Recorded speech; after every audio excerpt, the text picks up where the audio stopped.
Welcome to Living Life Unbinged. I'm your host, Christy McCammon, and I'm here to help you conquer sugar cravings, break free from food obsession, and step into the surrendered and abundant life God has planned for you. Let's dive in. Today, we're going to talk about something that actually still amazes me. Science and the Bible finally agree on something: food addiction. And what's wild is that the Bible taught this thousands of years ago, and science is just now catching up. Romans 12:2 says, "Do not conform to the pattern of this world, but be transformed by the renewing of your mind."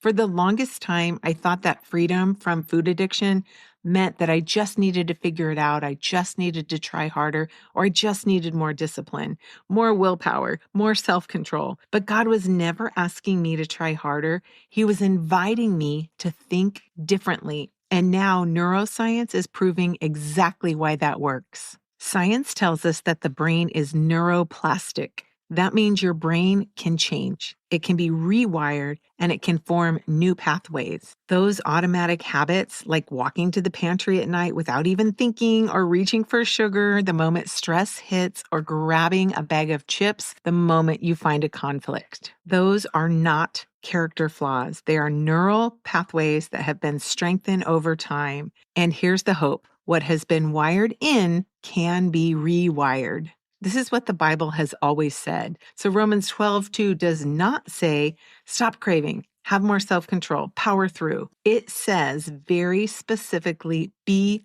transformed by the renewing of your mind. That word transformed in the original language literally means changed from the inside out. That is not surface level behavior modification. That is deep change and deep renewal. Here's where so many of us get stuck. We try to renew our behavior.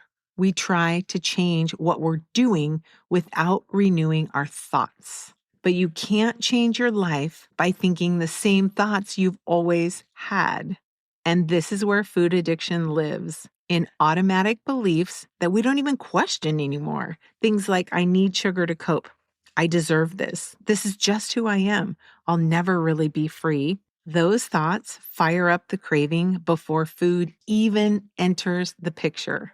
Renewing your mind means catching the lie or recognizing the lie and replacing it with truth. Here are some of the lies that I have personally lived in, and I talk with other women who've lived in the same lie.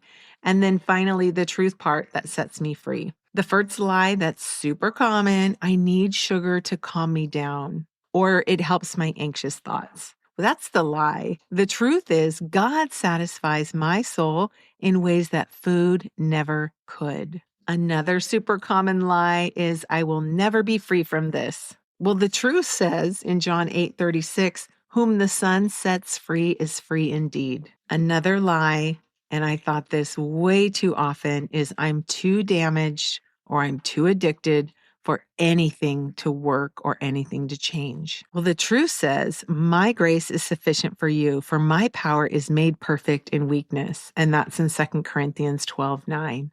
The enemy likes to keep us stuck in these lies because it keeps us stuck in the food and away from the abundant life God has called for us. So every time we choose the truth over the lie, we interrupt the old pathway and begin forming a new one. This is the part that gets me really excited. Every time you pause instead of reacting, every time you pray instead of panic, every time you open scripture instead of opening the pantry, you are literally rewiring your brain. Science calls it neuroplasticity, and the Bible calls it renewal. Same process, different language. God knew this all along. This is why I don't just talk about food boundaries or a food plan. That's important because boundaries give us structure, but Scripture and Jesus bring the transformation. Lasting freedom requires both. You follow boundaries with your body and you renew your mind with truth. That's where the peace comes from. That's where food noise quiets. That's where the cravings lose their power. So if you've ever thought, why do I keep going back to this? Why is this so automatic? Why can't I just stop?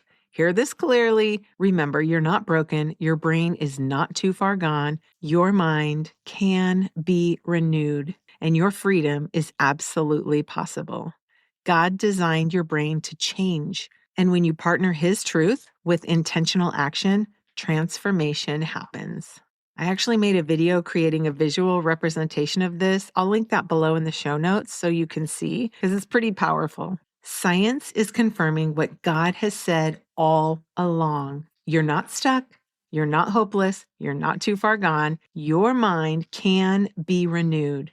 Your brain can be rewired, and your life can be transformed. One truth-filled, intentional choice at a time.